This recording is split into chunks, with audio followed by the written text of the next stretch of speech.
And by leading meditation, what I'm talking about here is it might be leading it for one person or for a group, either way.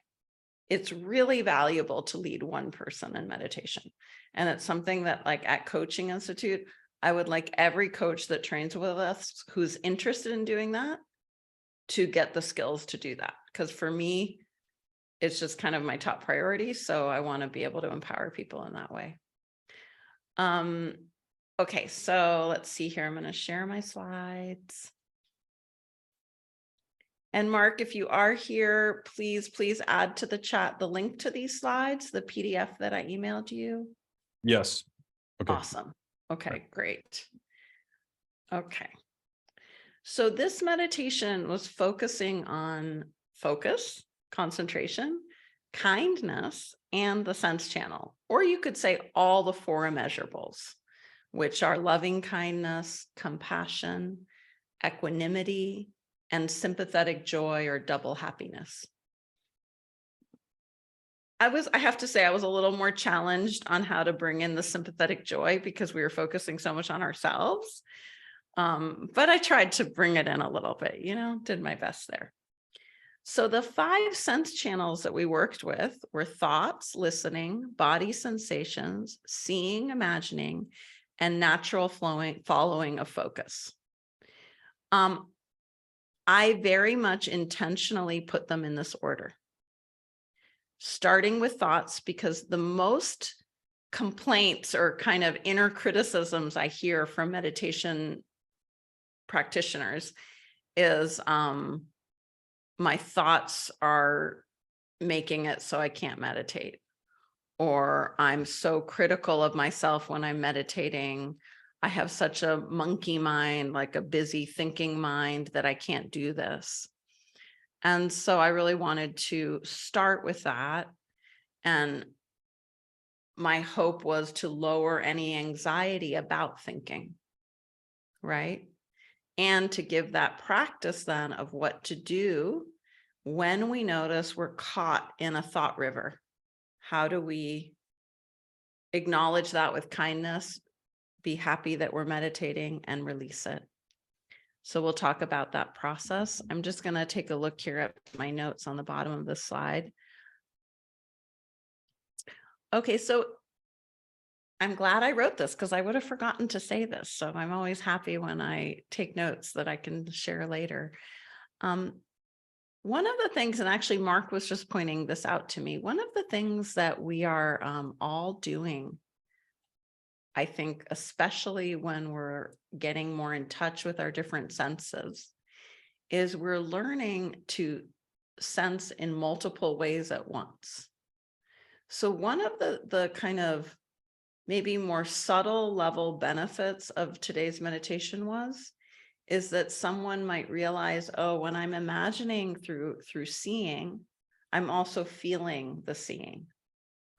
Or when I'm having a thought, there's also a body awareness of that thought.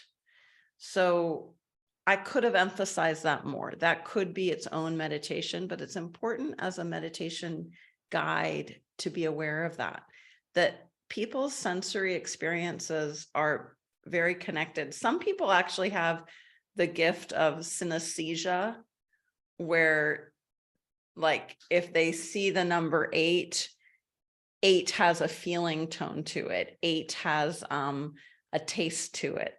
Their body is wired to sense things all at once. And synesthesia is something we can also sort of embrace in ourselves.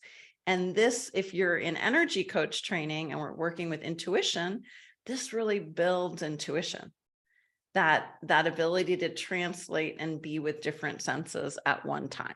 Don't worry if that confuses you at all. That's just sort of a side note about one of the things that's happening when we're doing these channels. Some people will report to you that they feel everything. So they try to see, but their seeing is a feeling. They try to listen, but their listening is a feeling. And that's just because that feeling sense is very awake, very vibrant in them. Some people who are very visual will visualize everything. Some people will kind of hear everything. Like, And sometimes if we're struggling to build a sense channel, we can use hearing as a tool. So the way I use that personally is I talk myself through it. So I will say, see the color blue, see what it's like when the ocean has ripples of waves. And through the words, I get myself into the imagining, right? Because I'm not fast to visualize. So I use that listening to my own words as a tool. So let me know if this is making sense to you guys. And if you have any questions about what I've just shared, we'll take a moment here for any, just write in any questions you have. I don't want to miss anyone's questions about any part of this. Okay, not seeing any questions yet, so I will go back. Maybe I shouldn't ask for questions so quickly. Oh, another point that's important is we don't want to give people things to focus on that are scary or painful or difficult. So, I mean, that seems almost like you don't have to say it, but you do have to say it because you never know if you're leading an individual in meditation and they start describing something difficult for them or scary. There can be in some of us an instinct to go deeper into that difficulty. Meditation is not the space to do that. Hypnosis, meditation, guided journeys, that's not the space to go deeper into the shadow, you could say, in those kind of psychological terms. Do that when you're talking, when you're processing, when you're using a specific tool like metaphors to transform it. Don't do it in a guided meditation. Stay with what's wholesome and healing and helpful. Now, the only kind of exception to this rule is if someone has a lot of pain and they're doing a meditation and they say to you, you know, I just, even though I am listening, I am seeing, I'm doing those things, the pain in my stomach just keeps grabbing my focus. So then for some people, it can be helpful to say, how about we take some deep breaths right into where that heart of that pain is? And just notice, does that help it to bring attention to it? What if you bring that listening to the pain, or you bring that that seeing of a beautiful rainbow right into that place that's calling your attention? So that's the only exception if a client brings up that their attention keeps going to a pain in the body. And I do find it really helpful actually when it comes to pain. If a person, some people need to separate from it and some people need to get closer to it. So you'll learn very quickly if a client needs to go closer to it or needs to get more spacious and separate from it. We'll have another class just on working with pain and meditation. I've had the great fortune, I'm laughing internally, of having a lot of pain in my body. So pain has been an incredible teacher to me for meditation and spiritual practice. So fortunately, I've learned a lot of tools and I've worked with that and I have less pain now in my body, but it has been one of the teachers. So it never keeps us from deepening a practice to have discomfort. Sometimes it keeps us a little more honest and on track, actually.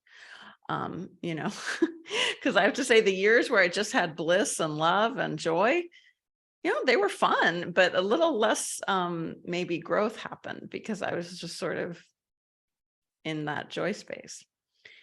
So becoming distracted and then refocusing with the four immeasurables. So if you were in the meditation, you heard these directions over and over again. So when a daydream occurs or a thought river. So there I was using, well, the thought river is a metaphor for when you could say a thought pattern is repeating, a loop of thinking. And that often the reason that that's happening in meditation is not because the meditation practice is doing it. It's just you've become aware of it. The mind is doing it all the time, but normally we're not quiet enough to hear the thought pattern repeating or grabbing our attention. And I'm going to just talk through these slides, and then I'm so happy to see a hand up. I'll take the questions. So the first step of this is to say something soothing and kind to yourself. Like, it's okay to think, wow, I'm meditating right now. You know, whatever it is, to bring that kind awareness that this is actually meditation when we're quiet enough to recognize that thought pattern. And that's compassionate. And then the smile on the face or in the heart or both, or the imagining of like a warm sun there, that's a practice of loving kindness. You're bringing it right into the body, the embodied state, through the movement of the smile. And then releasing that clinging to the thought. Just imagine it going to the vast open sky or to the flowing river or the sea. And that's a kind of movement of peace, of letting go, of equanimity. And then returning to focus and grounding, stabilizing. And I wrote here, I know I didn't say it very much, feeling inner joy for the ability to be aware of what is happening. So we can train ourselves to feel good about what we're doing as we meditate. And this is like a muscle that becomes stronger. And it's a noticing of joy that leads to more and more sympathetic joy or double happiness. Okay. And David, hi. I should unmute myself. Hi, Magali. Hi, how are you doing? I'm doing great. Thank you for the meditation this morning. It was fabulous. So we keep talking about the four measurables. Now, maybe this was in another class and I missed it, but it's interesting to me, like loving kindness. Like if I were to measure that on a scale of 1 to 10, I guess my question is, how do I use these like in more practical terms, in terms of coaching meditation or being in a place of meditation? Could you say a little bit more about that? Yeah. So really, I'm going to direct you to other parts of your training. Okay. So the meditation we did 2 weeks ago, I believe on the February 27th, was another Four Immeasurables practice. And then we have in the group coach training that you're in, I'm sorry, I don't have it at the, no problem. Like, I don't know exactly where it is. I think Jennifer might know where it is because she brought up a question about it to Mark that I heard about. We have a group coaching using that practice. And there are several different ways we can practice those four immeasurables. And those of you who are in energy coaching, there's a whole module on the four immeasurables. And I just find that these states are really helpful helpers to people to get to kind of empower in themselves. Yeah. And there's a lot of mindfulness practices that focus on that. And if you like them, tell me, and I'll point out to you where in the meditation room. I've been teaching these forever. And so I have a lot of different ways I use it. And I know when Jennifer taught it to a group, some people really struggled with like having certain like of those states for strangers. So when that happens, we can apply it more to ourselves. We can bring it more internal. It's often used as a practice to help one become more universal. So we realize through the four immeasurables that everyone has suffering, that even our enemy has things they love, that we're all unique and we're also all the same. So they help on that kind of global level, but they also help very personally. So one of the ways the four immeasurables, I think I'm using it more in coaching, which is really fun, is as a form of time travel.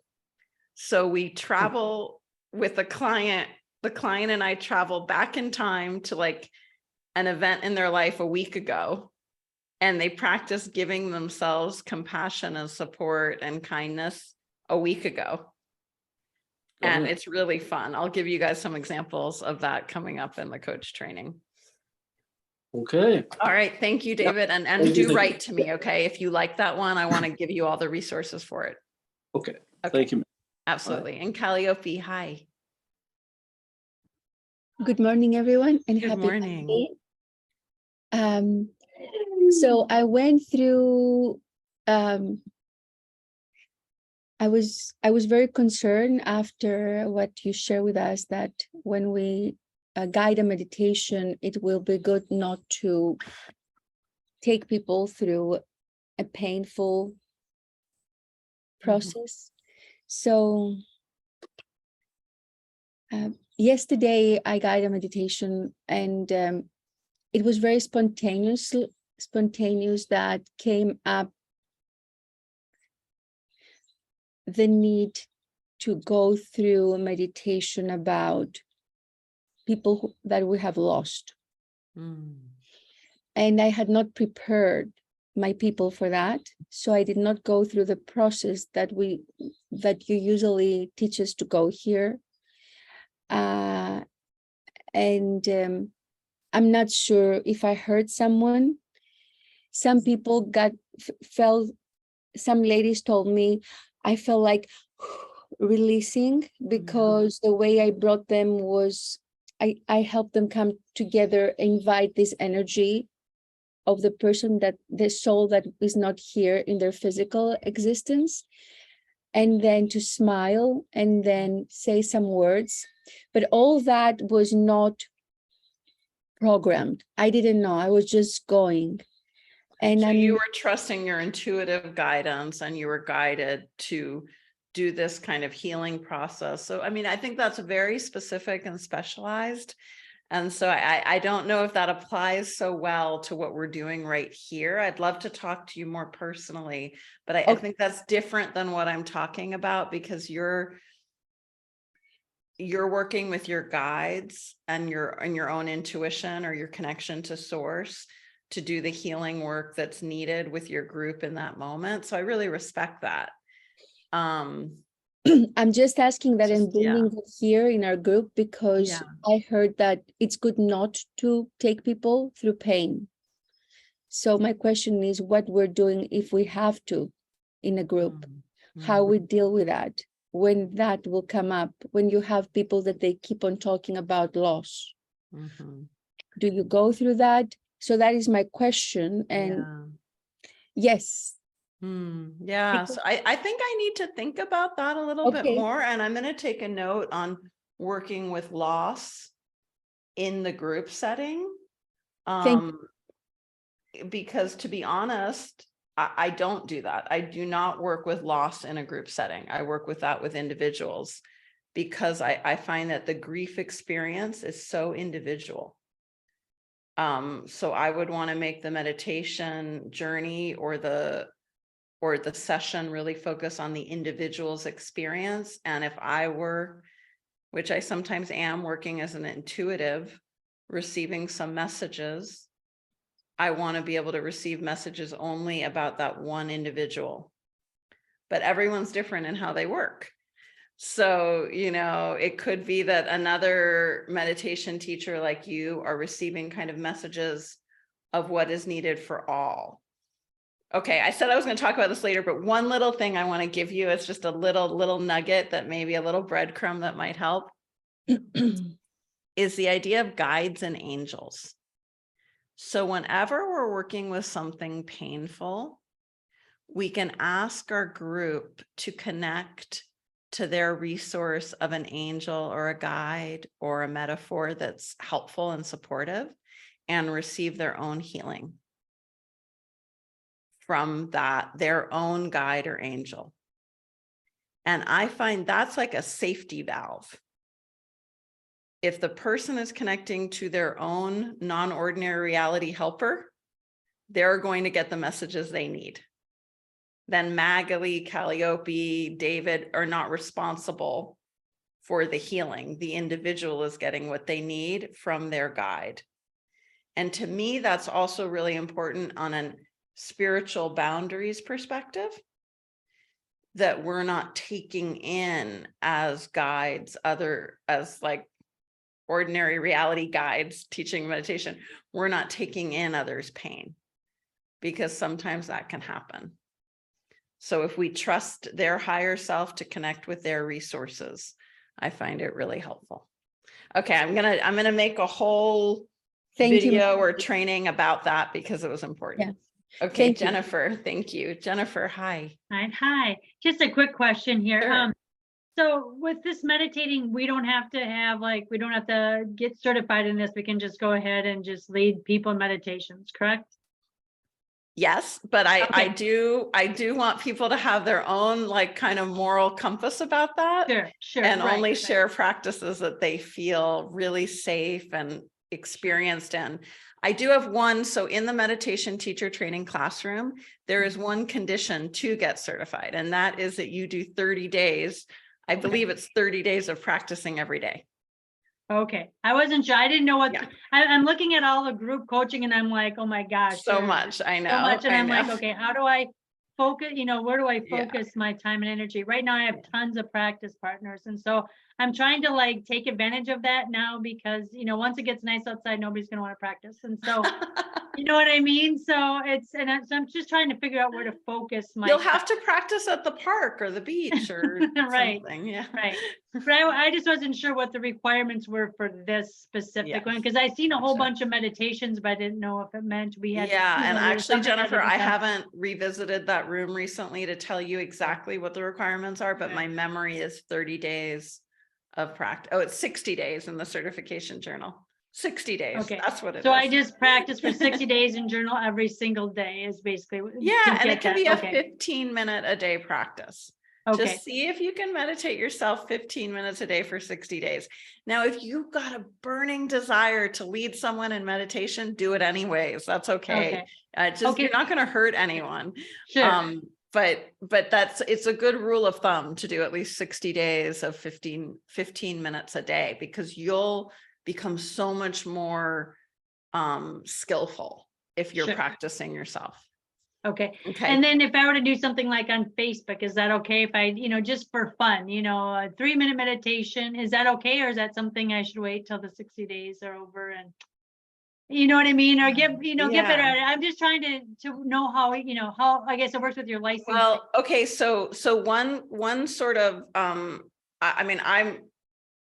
you guys are free to do whatever you want with, like, I don't make those decisions for people, Okay. right? The only area I have certain parameters or policies for the group coaches Mhm. is the group coaching sessions and content are meant to be done with private groups.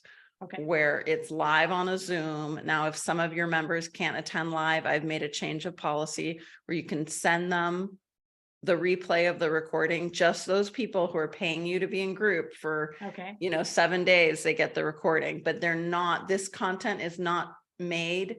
It's not licensed to you to do on social media platforms, just sending it out, just because it actually loses the value for everyone. Sure.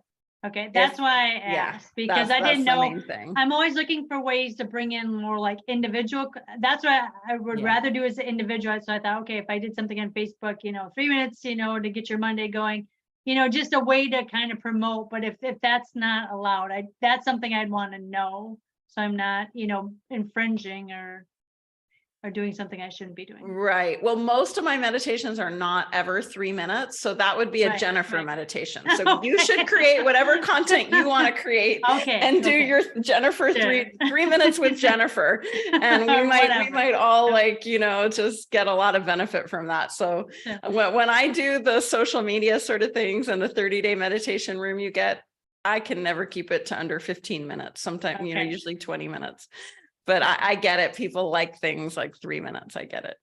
Okay, I was just thinking of different ideas, and I just want to make sure I'm not getting myself into trouble. Absolutely. Absolutely. So let's get back to the content, just because I realize we only have 35 minutes left. And we will have other sessions that focus solely on kind of promotion and sharing and marketing, because I know you guys have a lot of questions about that. But I do want to really help empower everyone's skills here in guiding meditation. I'm going to look at the questions that came through here. I sometimes hear you mention going into a trance during trainings. What does that mean? And do trances happen during meditation? Great question, Erin. Okay, so wasn't expecting that one. So a trance state, you could say, is a deep relaxation state where we're more connected to our creative mind or unconscious than to our conscious, ordinary kind of mind. And I do go into a trance state when I'm guiding meditations. I go into a trance state when I'm coaching an individual. I go into a trance state when I'm taking a walk, when I'm swimming. I'm very quick and happy to go into trance states. I do not get influenced by other people in a trance state. I do not do so me personally, I do not believe in stage hypnosis. It's not a manipulation in any way. A trance is a natural state that an individual decides to enter into. And trance might have a negative connotation, but you could just say a relaxed, open, intuitive state. We can have messages, sort of indicators that we're in that state.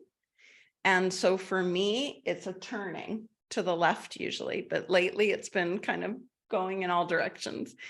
And that's how I know I'm kind of shifting from ordinary maggly reality into a little bit more higher self, intuitive, connected.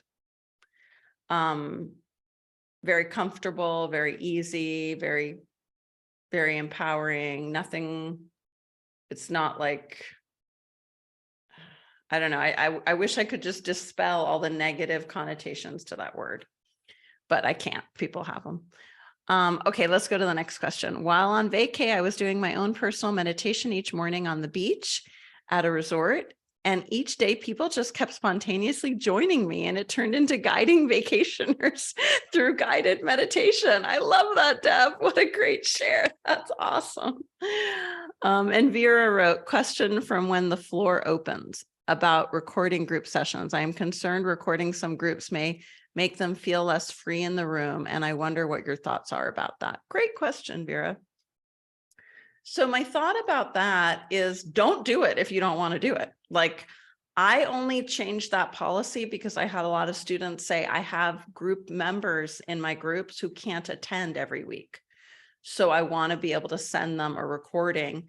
And so I made the policy that the recording is only for those paying group members, and it's only good for a week. So that's not making it a recorded program, right? So I think that makes it safer for people. If they know like your 20 group members are going to get access to go through that group process again, but it's not being shared. Their experiences are not being shared with a bigger population. But also just don't do it. If you don't feel good about it, don't do it. That's just there for people who want to do it. Okay, awesome. So let's go back now to our slides. All right, we talked about that process. So I wanted just to geek out with you a little bit about thoughts.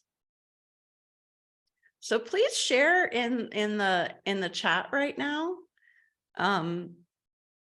What's your relationship to thinking when you're meditating? Do you get annoyed at your monkey mind? Do you feel that thoughts get softer or there's more space between them? What's your experience? And by the way, these notes that I wrote were more notes for the meditation teacher to use when they're guiding. So if we had more time today, what I was thinking, and we might still do it if people want to, I'll take a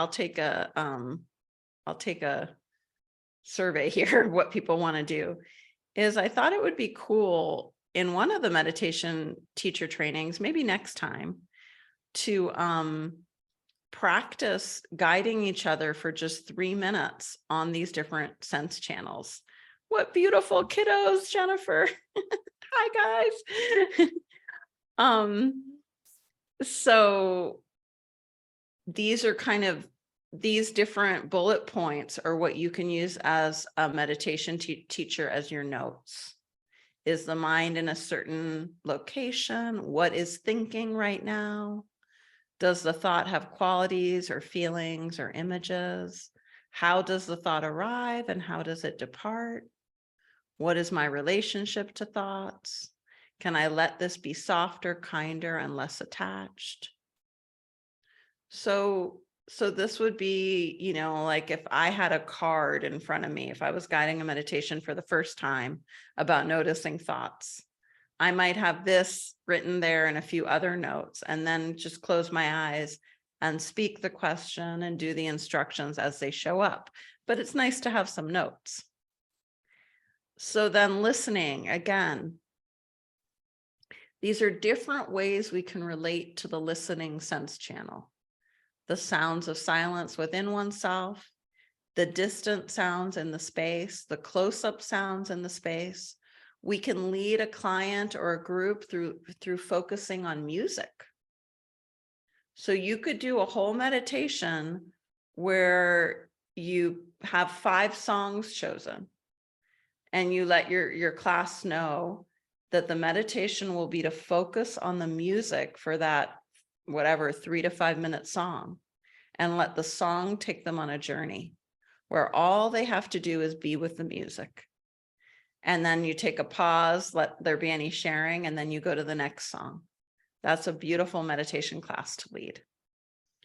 We can do the same thing of focusing on sound through mantra, through repetition of a vibrational sound like om or hum, or we can do it just toning, just allowing people to find their own voice and tone and feel the toning as it goes away from you. Like send your voice to the farthest space in your room, and then send your voice inside yourself.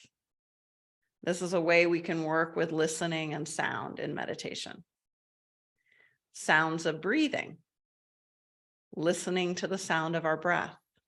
In nature, listening to the sound of water, listening to the sound of wind, listening to the animals, the bugs, the birds. Beautiful ways to use that listening sense channel. So any questions about those kinds of meditation or that sense channel of listening? The thing I didn't put in that slide that I would like to add is listening to intuitive inner messages. That's a different kind of listening. Calliope, hi. Hi again. I just wanted to say that this is a wonderful type of meditation that I have experienced. And thank you for reminding me to do it with my group, because I realized when I was in a group of listening to sounds, different sounds, somehow when we came back, all the people were experiencing the same colors. And that was very interesting. Yeah, that's that synesthesia. Yeah, that's so Very great. interesting. There was nobody mentioned it from the beginning about colors, but people start sharing the same colors. That was just to say thank you for that. I love that. Thank you for sharing that. Okay, I'm going to look at the questions in the chat too that came in while we were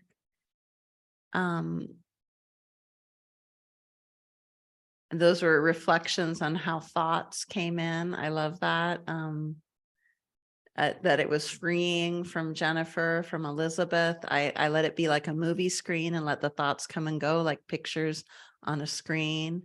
From Vera, I usually get frustrated with myself until I've settled into the practice.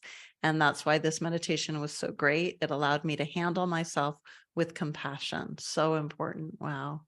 And from Tom, I welcome the thoughts, thank them, and then release them into a flowing stream where they drift around a bend and out of sight. Beautiful. And Elizabeth wrote, any suggestions on selecting songs for that type of meditation? Yeah. Meditate with the song yourself and see first what happens when you meditate with that song. In Retreat Leader program, I have a module on meditating with song, but I do it differently. It's to experience the different emotions that different kinds of music might bring up. So we do like heavy metal, and then we do like peaceful, joyous music. And so it can be a lot of fun, but I don't have any rules specifically around it. Of course, there is music that will make people sad. And there is music that will make people angry. Music is like a direct path, I think, right into feeling. So, just be very conscious as you choose the music. I find that like the song Let It Be is a beautiful song to meditate with. I have a playlist I'll share with you guys. Also, all the 21 Journeys soundtracks that I give you all that you can download. Those are great journey sounds that don't have words.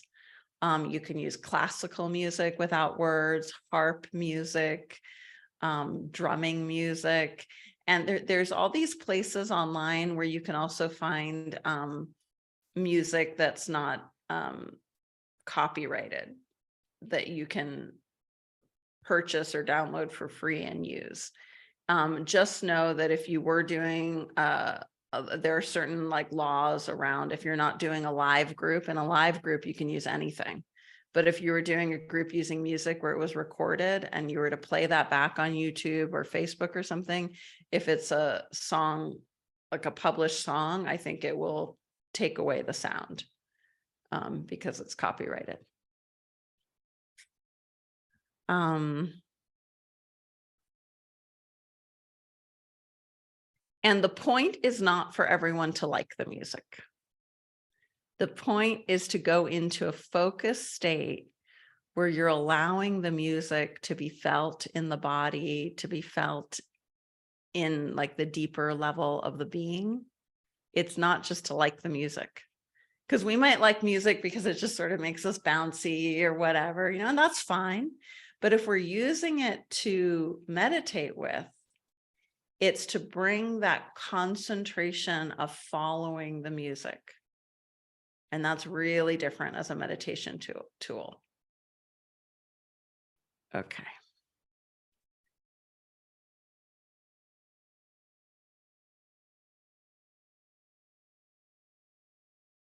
And when I experimented with the metal music and that kind of thing, I got a lot of uncomfortable people. The feedback I got was, don't do that again.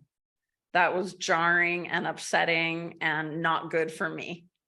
So I want to share that and pass it on.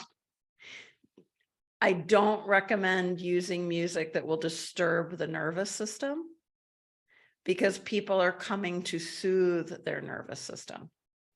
And so if we use music that is too jarring, I thought it was like a fun experiment, not for my participants. So you get to learn from my, somewhat failures as well as successes. Hi, Deborah, how are you? Good. How are you? Wait, Good. I am you. Oh, good. So you said something about like listening to meditation, and besides yours that I listen to a lot in the morning when I'm on my energy mat, I listen to. Well, I do this at night too to go to sleep. Like a lot of Hertz, like there's all that Hertz on YouTube. So I do that, and it does sort of like, especially in the morning. At night it puts me to sleep, but in the morning it just sort of. And would you like, is that like, I would never think of that. And when you said that, I was like, no, that can't be. But then I'm thinking, well, I meditate to that every morning, like almost every morning, and it does like give me and it's different on different. Yeah. It's a great tool, and everyone can kind of play with where they want to use that. And there are, just so you guys know, there are meditation traditions that's the only thing, that's the only meditation object is the music. There are meditation traditions where the only meditation object is the sound that one is singing, right? So these are real full traditions out there. Right. I never thought of music like kirtan and all the others. So thank you. I would just, so I have total respect for those traditions. And I actually know a woman that years ago started working with guiding meditations with music with veterans and got such great results that she was hired full-time by the Navy base in San Diego to only work with PTSD using those meditations. So it's a powerful tool. At the same time, I think it's really important as a sense channel that if you're teaching someone meditation, that they learn to listen to silence and that they learn to deal with the sounds around them also as a form of meditation. So just because music is really easy and accessible, it's not necessarily the best one for people or the most productive. It's good as it's good to do, of course, and if that's your passion, go for it. But there's also all these other ways of relating to that listening sense channel. And then body sensations. So this is my favorite. This is my go-to method of meditating. And it is feeling into whatever. For me, it's a mixture of body sensations and the last one, following what is arising naturally, because usually what's arising in me naturally is focus on my body sensations, right? So for me, that takes me right into the zone of meditation. For some people, focusing on body sensations is difficult, painful, threatening, and they need to do a lot of other work to get stable enough to be able to go into the body experience. It's never not accessible. It's just sometimes people have to find other forms of meditating first.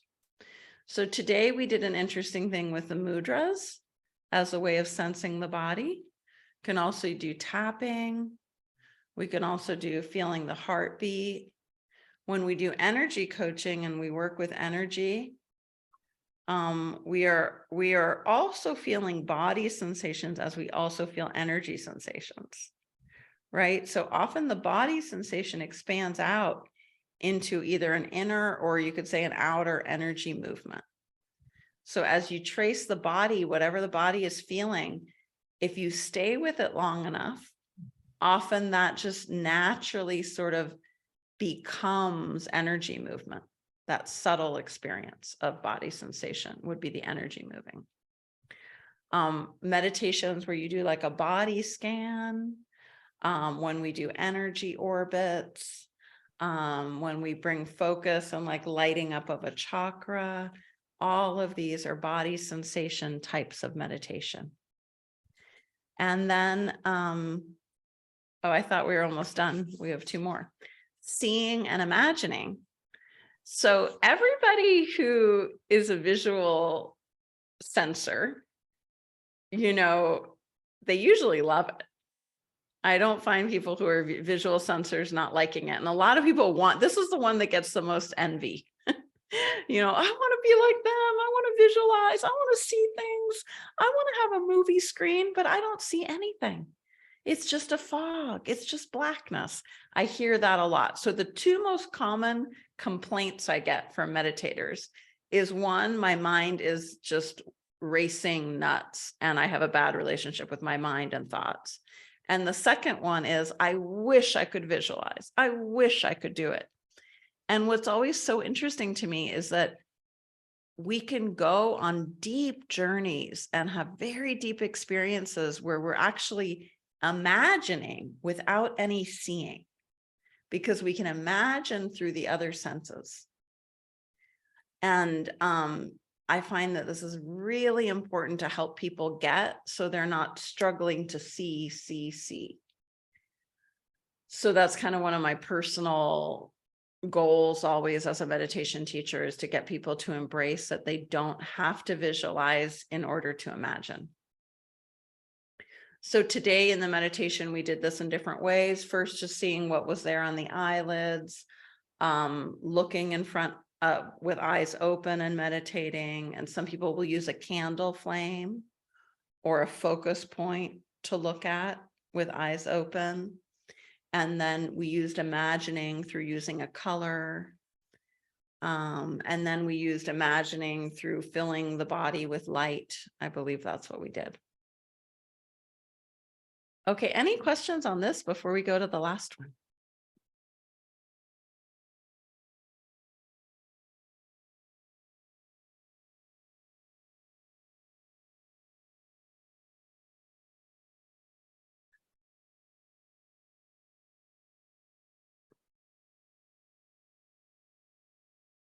Elizabeth, I'm not sure if you're commenting that I do talk about it or you'd like more of a talk about the PTSD. I know some people who specialize in that. Unfortunately, like the one woman I know, I only knew her in person and I didn't keep her name or anything. I just attended a couple of her meditations. And then there's a man who works a lot with PTSD that I like his work, who does lucid dreaming, but that's very complicated teaching, but it's helped a lot of soldiers to heal very dramatically.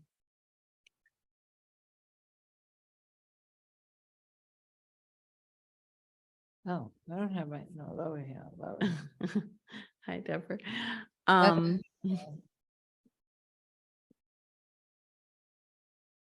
So great. You'd like to do this again, Deborah, now knowing what you know about this meditation. So this meditation will be in your training calendar room. It has number 8. If you search for it, training calendar and mentorship class recordings. I now put all the new meditations there. And then these leadership meditations, I'm going to put into the meditation training. And I'll put the meditations there too, the meditation training room.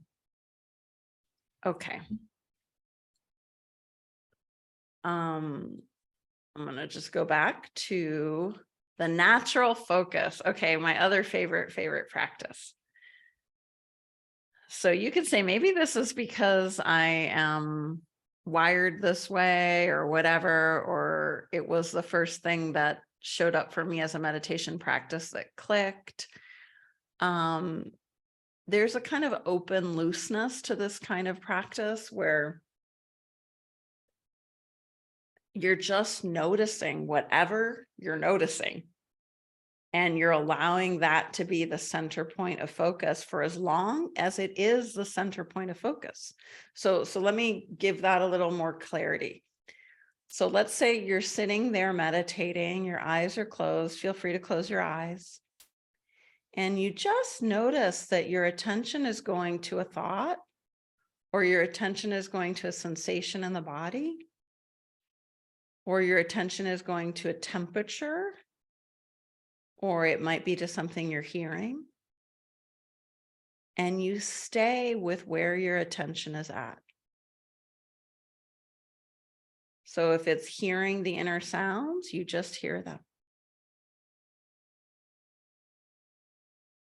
And it's like you're tasting that experience with total presence for as long as it's allowed within to be, because it will naturally shift to another place of attention. And then you stay with that. But you're staying with it, not in a clinging sort of, I need to be here, I need to concentrate on it. It's more like an open, like, oh, my heart is feeling like it's moving, like it's breathing. I'm going to just be with that heart opening as long as it lasts. And then something will come in, something else, and then I'll be with that. It's like a very delicious savoring of experience. And I find that where this naturally takes us is to an open, expanded space, to a very awakening space, because we've dropped the clinging and the need to control. So through allowing the natural focus, we tend to get very regulated, very open, kind, soft, and it will often go into the upper chakras in terms of like, there's more of a connection with the universe.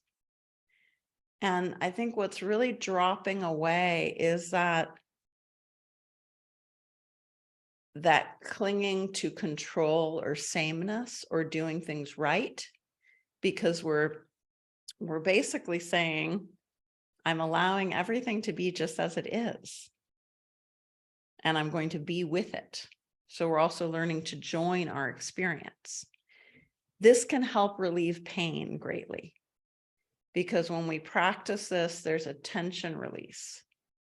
And so I find that like like I've had back injuries where my spine is really injured, and I go on a meditation retreat where this is the only practice we're doing for a week.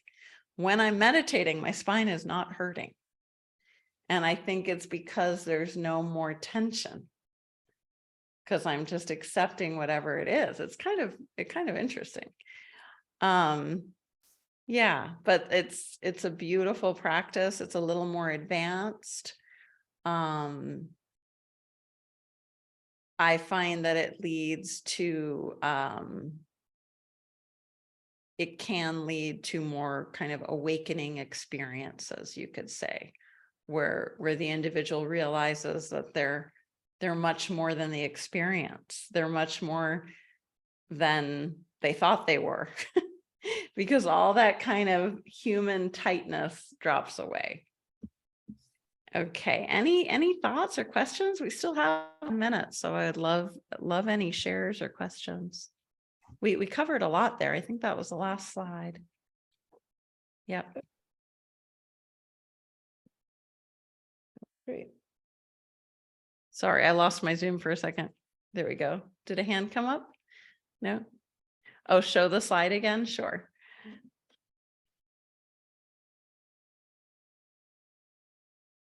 And I'm going to add these slides to the meditation training room. My goal this year is actually to have 20 classes on meditation guidance. That'd be great. Yeah, it's my favorite thing. And yeah, so this year for me is about doing my favorite things. So that means teaching my favorite things. And I've actually stayed away from meditation teacher training because it feels a little bit like big for me. But usually I stay away from what I care about the most for the longest. You can analyze that all you want. So this year I'm doing it.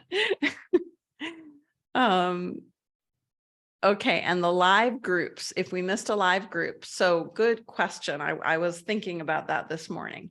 I have not loaded them yet. I'm going to load the group from last week. A week ago, we did a group workshop.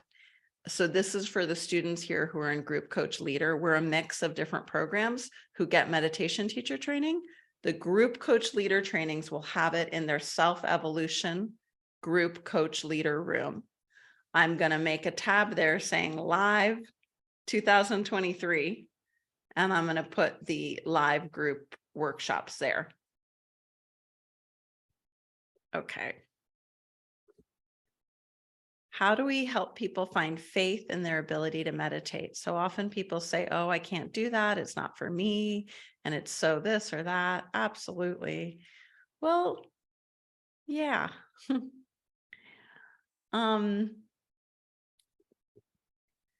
I would love everyone's kind of comment on that, how to help people find faith in that ability. I think making it less of a thing that's like other, I think is important, like sharing, I just started doing 5 minutes a day and I found that I was able to sit longer and longer. It felt good to listen to my own thoughts in a space of calmness. It's nothing that weird. It's just getting a little bit more connected to yourself, normalizing it in the way you talk about it. And the reason it's important that you do it, pretty consistently is so that you can share about it from your own experience. So this was probably the most important thing for me to convey, is that when we talk as meditation guides or helpers, friends on a spiritual path, it's really important that we're talking about our own direct experience. That is not being egotistical. It's helpful for people to know what the actual experience is for another person. Now, if you're someone who has like amazing experiences that people would be jealous of, maybe don't do that. Don't try to make anyone jealous of your experiences. But when you're talking about, well, what is awareness? Get comfortable saying, so when we're aware, this is how it feels for me. And see if you can describe it. Or when I'm peaceful, this is how it feels for me. it really helps people connect more with that they can do this because they see a normal person who's not wearing robes or isn't like a priest or a minister or, you know, a rabbi or a monk. They're doing this and this is part of their life. And that's very inspiring. So that's the way we can also help people have faith. And for some people, it's prayer, you know, or it's wishing practice, or it's singing.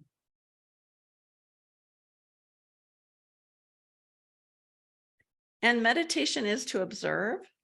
So noticing a tree for 5 minutes, noticing how ants are building their ant mountain.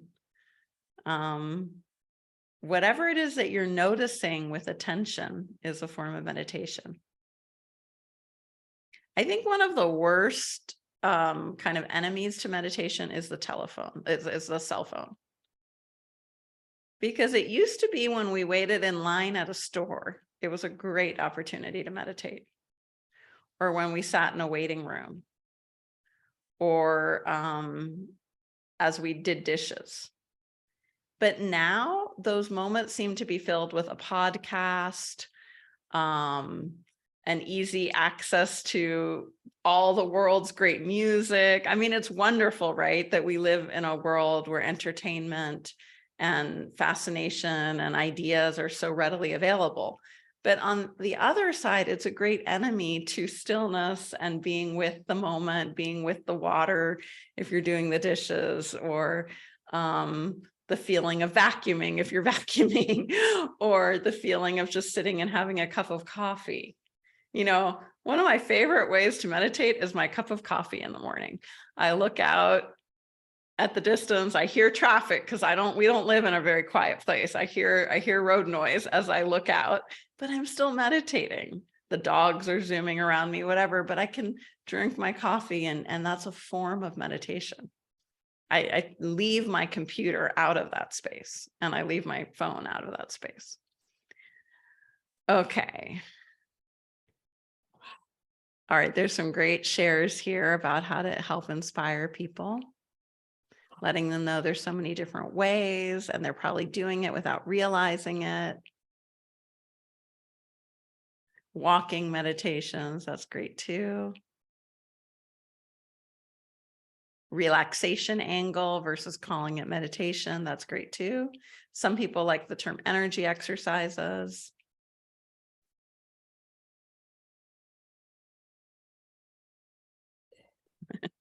Yeah, unfortunately, about the invaded stillness, that's another way to put it, Deb. I like that.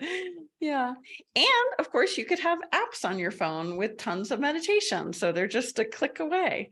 I one day downloaded like all the meditation apps I could, all the popular ones, and I was pretty disappointed. But then I hear people all the time who use them and get benefit. So it just shows how it's very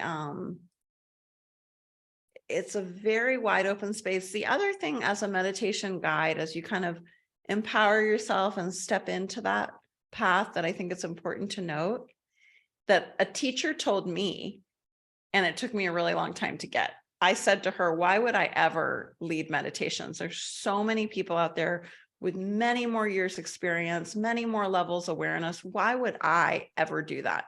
And she said to me, because you have your own particular way about you, your own style, your own life experience, your own experience meditating, and that's not like anyone else.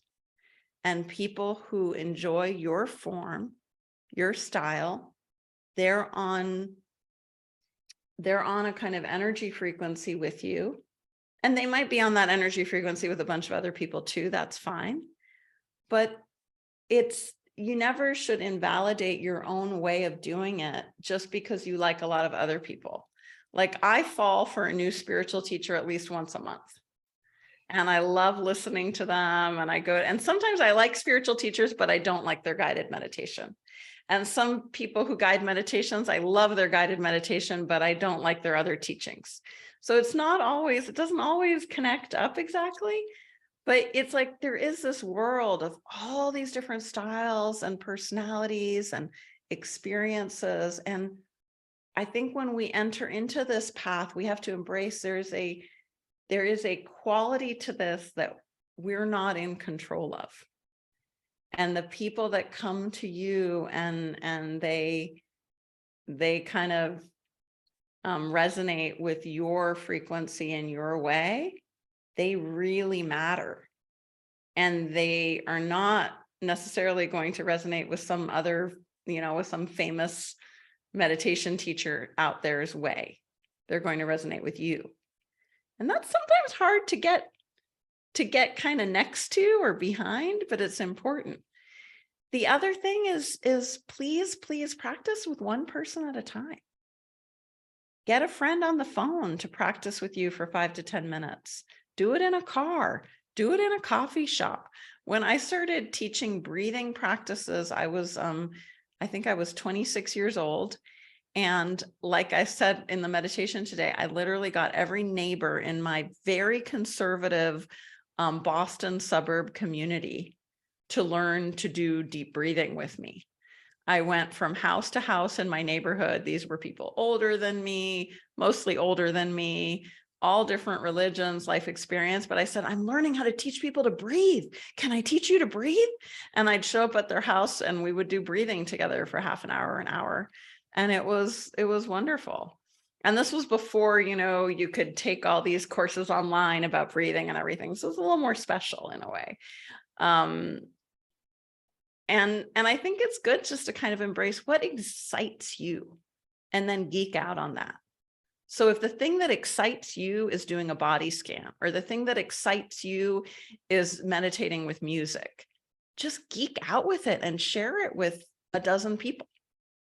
And you're going to feel much more empowered after you've shared it with a dozen people.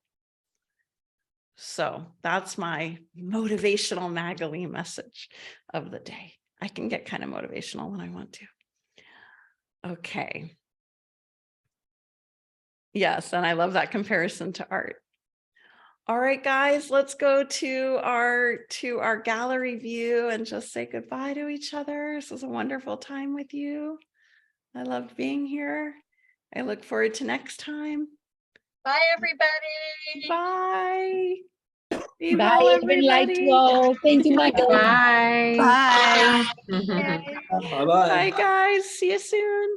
Thank you. Thank you.